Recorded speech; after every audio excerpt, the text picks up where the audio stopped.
नमस्कार। आकाशवाणी जयपुर अजमेर से प्रस्तुत हैं प्रादेशिक समाचार।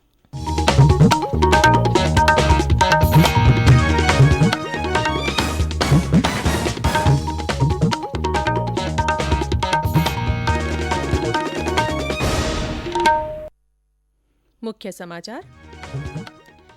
राज्य सरकार ने अंतर्राष्ट्रीय खेलों में पदक जीतने वाले प्रदेश के खिलाड़ियों को दी जाने वाली इनामी राशि में बढ़ोतरी की। ओलंपिक स्वर्ण पदक विजेता को मिलेंगे 3 करोड़ रुपए। प्रदेश में कोरोना के नए मामलों में और कमी आई। कल 457 लोगों में संक्रमण की पुष्टि हुई। राज्य में बड़ी संख्या में हुए उच्च अधिकारियों के तबादले। और प्रदेश के कई क्षेत्र में हुई तेज और हल्की से मध्यम बारिश। कुछ स्थानों पर ओलावृष्टि से फसलों को हुआ नुकसान। समाचारों के साथ मैं रितिका गुप्ता। कोविड-19 महामारी के खिलाफ देश एकजुट होकर लड़ रहा है। आप भी हमारे साथ सुरक्षा और बचाव के 3 आसान एहतियाती उपायों का संकल्प लें। मास्क पहनें, 2 गज की दूरी है जरूरी, सुरक्षित दूरी बनाए रखें, हाथ और मुंह साफ रखें। और अब समाचार विस्तार से। राज्य में खेल और खिलाड़ियों को प्रोत्साहन देने के उद्देश्य से अंतर्राष्ट्रीय खेलों में पदक जीतने वाले प्रदेश के खिलाड़ियों को दी जाने वाली इनामी राशि में बढ़ोतरी की गई है। कल मुख्यमंत्री अशोक गहलोत ने ओलंपिक खेलों में स्वर्ण पदक जीतने पर दी जाने वाली 75 लाख रुपए की राशि को बढ़ाकर 3 करोड़ रुपए, रजत पदक जीतने पर दी जाने वाली राशि को 50 लाख से बढ़ाकर 2 करोड़ और कांस्य पदक जीतने पर दी जाने वाली राशि को 30 लाख रुपए से बढ़ाकर 1 करोड़ रुपए करने की मंजूरी दी।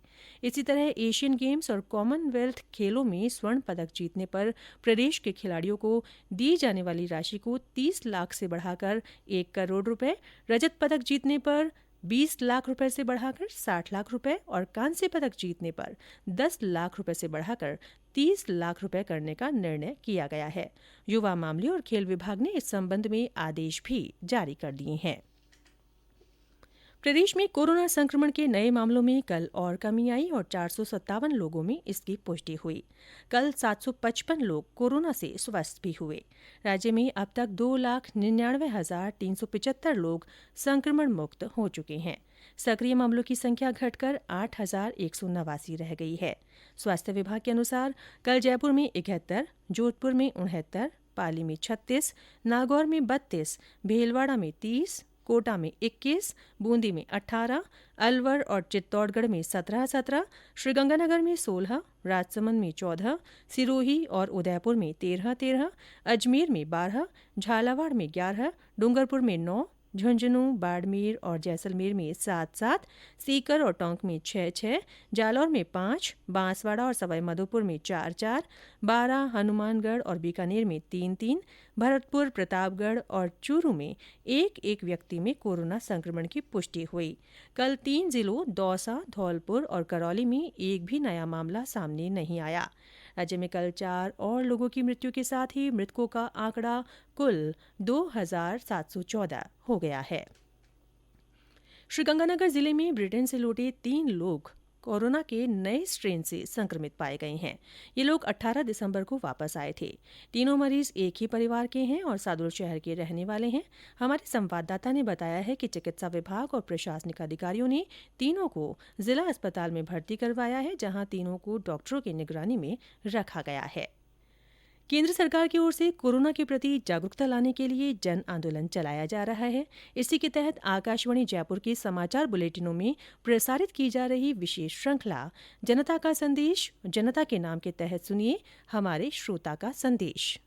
मैं नितेश कुमार बोल रहा हूँ। गांव इबरी का तला और तहसील सेडुआ, जिला बाड़मेर से बोल रहा हूँ। कोरोना वायरस को फैलने से रोकना चाहिए और 2 गज की दूरी बनाए रखे, हाथ मुंह साफ रखे, भीड़ भाड़ जगह में मत जाए। Thank you.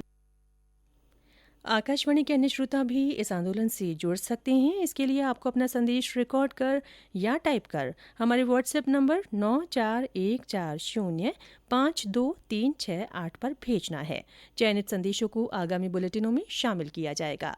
ये समाचार आकाशवाणी जयपुर अजमेर से प्रसारित किए जा रहे हैं।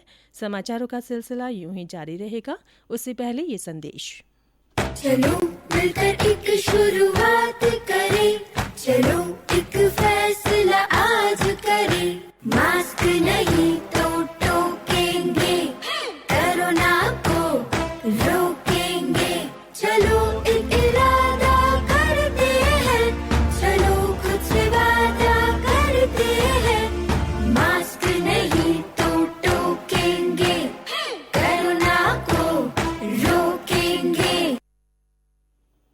प्रादेशिक समाचारों में एक बार फिर से आपका स्वागत है। राज्य में बड़ी संख्या में उच्च अधिकारियों के तबादले हुए हैं। कल भारतीय प्रशासनिक सेवा, पुलिस सेवा और वन सेवा के कई अधिकारियों के तबादले और पदस्थापन के आदेश जारी किए गए हैं।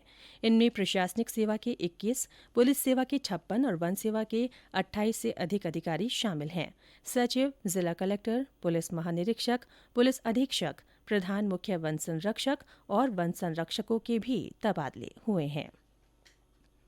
राज्य बाल संरक्षण अधिकार आयोग 18 जनवरी से आयोग आपके द्वार अभियान की शुरुआत करेगा।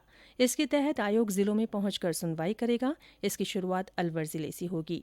प्रत्येक जिले में बाल गृहों, आंगनबाड़ी केंद्रों, विद्यालय और पुलिस थानों का औचक निरीक्षण कर बालक बालिकाओं से बातचीत कर उनके विचार जाने जाएंगे। आयोग की कल हुई फुल कमीशन की बैठक में ये निर्णय किया गया। राज्य सरकार ने प्रदेश के 3 जिलों के 48 गांवों को अभावग्रस्त घोषित किया है। जिला कलेक्टरों से प्राप्त सूचना के आधार पर खरीफ फसल 2020 में ओलावृष्टि और टिड्डियों से फसलों को हुए नुकसान को देखते हुए ये निर्णय लिया गया है। राज्यपाल कलराज मिश्र ने राज्य में बर्ड फ्लू के मामले सामने आने के बाद इस संबंध में सरकार को प्रभावी कार्यवाही करने को कहा है। कल उनसे मिलने आए कृषि मंत्री लालचंद कटारिया और सहकारिता मंत्री उदयलाल आंजना ने उन्हें प्रदेश में बर्ड फ्लू से निपटने के लिए किए जा रहे इंतजामों की जानकारी दी। इस बीच अजमेर जिले में भी पक्षियों की मौत के संबंध में वन विभाग अलर्ट मोड पर है। अजमेर में लगातार कई कौवों की मौत की सूचना है। वन विभाग के सहायक वन संरक्षक नरेंद्र सिंह शेखावत ने बताया कि झालावाड़, बारां, नागौर, जोधपुर और पाली जिलों में पक्षियों की मौतों की सूचना के बाद अजमेर वन मंडल जिले में भी सतर्कता बरत रहा है। वित्त मंत्रालय ने वस्तु और सेवा कर जीएसटी क्षतिपूर्ति के लिए राज्यों को 6,000 करोड़ रुपए की 10वीं साप्ताहिक किश्त जारी की है। इसमें से राजस्थान सहित 23 राज्यों को 5,516 करोड़ 60 लाख रुपए से अधिक की राशि जारी की गई है। केंद्र ने सभी मंत्रालयों और विभागों को डिजी लॉकर को अपनाने के लिए तेजी से काम करने को कहा है। सूचना और प्रसारण मंत्री प्रकाश जावड़ेकर ने एक ट्वीट में कहा कि सरकार नागरिकों को बिना किसी परेशानी और उनके अनुकूल सेवा देने के उद्देश्य से न्यूनतम सरकार अधिकतम शासन के दृष्टिकोण की दिशा में काम कर रही है। राजधानी जयपुर सहित प्रदेश के कई क्षेत्रों में कल भी कुछ स्थानों पर तेज तो कहीं कहीं हल्की से मध्यम बारिश हुई। जयपुर में कल देर शाम तेज बरसात से कई स्थानों पर पानी भर गया। इधर प्रतापगढ़ में भी तेज बरसात के बाद ठंडी हवाएं चलने से जनजीवन प्रभावित हुआ है। कांठल में मावठ की बरसात से सर्दी का असर बढ़ गया।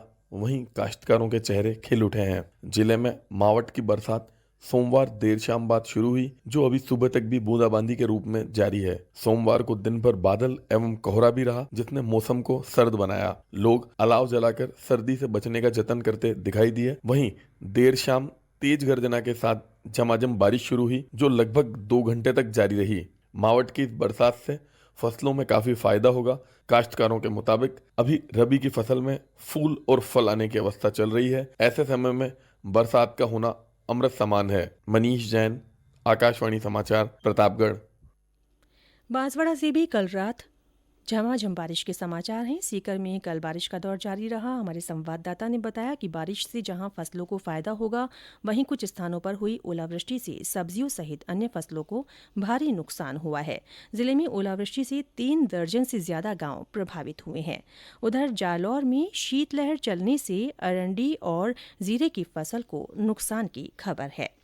और अंत में मुख्य समाचार एक बार फिर।